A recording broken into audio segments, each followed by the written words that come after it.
Parallelly, in the days leading up to Richard's wedding, Lily found herself in a mix of emotions. She sought refuge in the familiar surroundings of Ethan's restaurant, a sanctuary where she could temporarily escape the complexities of her personal life. Lily chose to keep her family in the dark about the intricacies of her relationship with Sebastian, spinning a tale of his demanding schedule to justify his absence from family gatherings. She sat at the corner table of Ethan's restaurant, her fingers tracing patterns on the wooden surface as she contemplated her next move. The aroma of freshly brewed coffee mingled with the comforting scent of baked muffins, enveloping her in a cocoon of familiarity.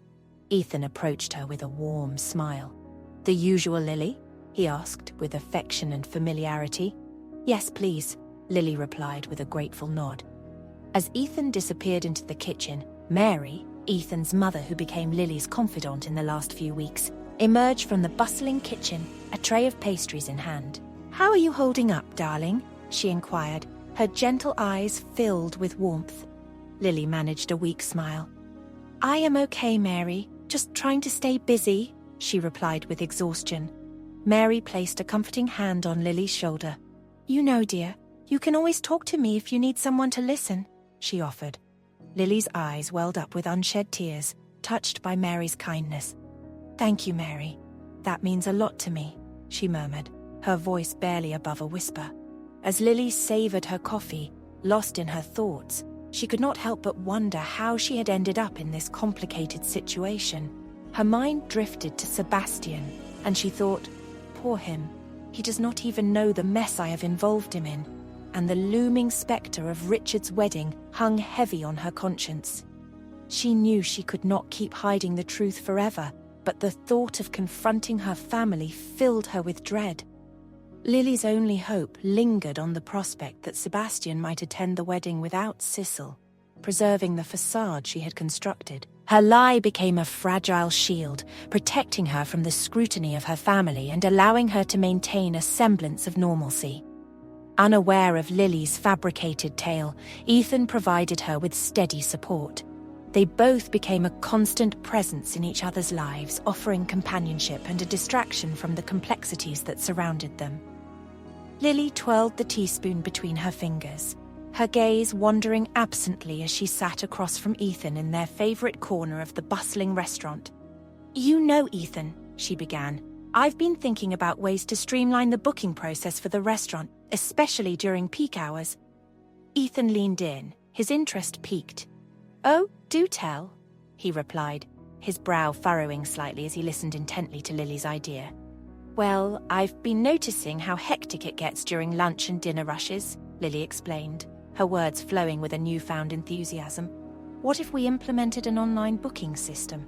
Customers could reserve their tables in advance, saving them time and avoiding long wait times." Ethan nodded thoughtfully, his mind already racing with possibilities.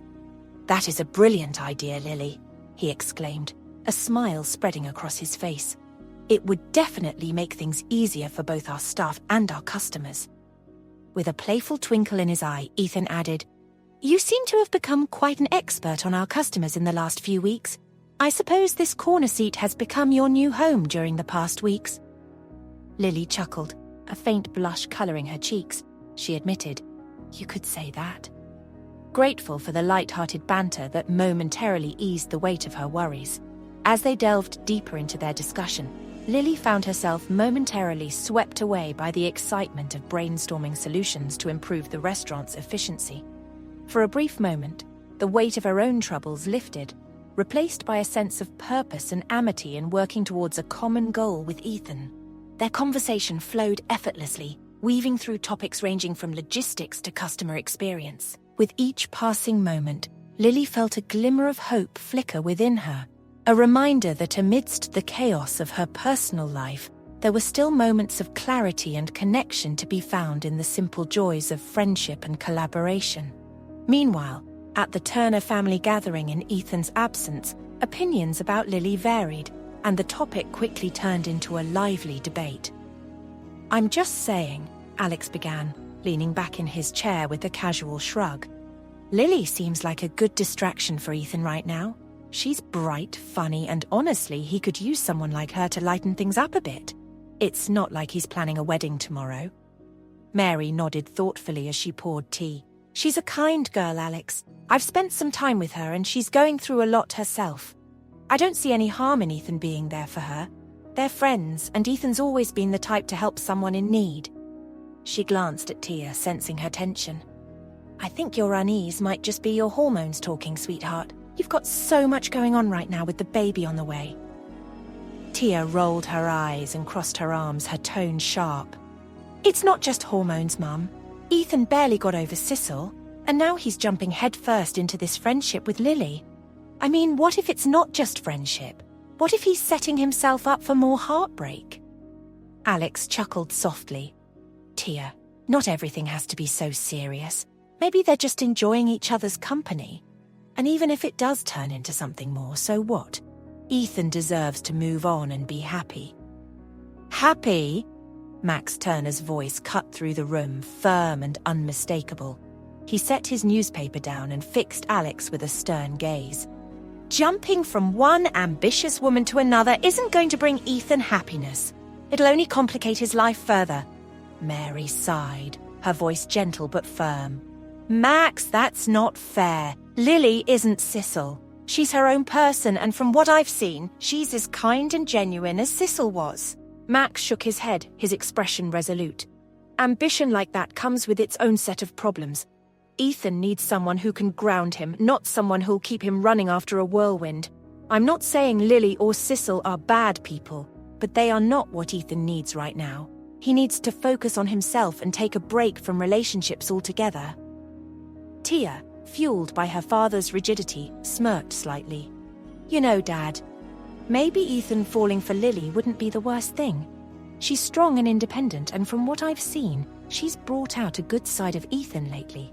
But I'm sure you'd find a problem with that too. Max's gaze hardened. Don't twist my words, Tia. I'm only thinking of what's best for your brother. Rushing into something new, especially with someone so similar to Sicil, isn't the answer. Alex raised his hands in mock surrender. All right, let's not turn this into World War III.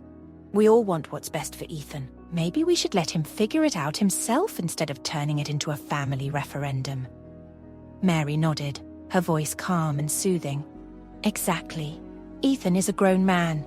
He'll make his own decisions, and we should trust him to do what's right for himself. If he and Lily are just friends, that's fine. And if it turns into something more, we'll support him, won't we?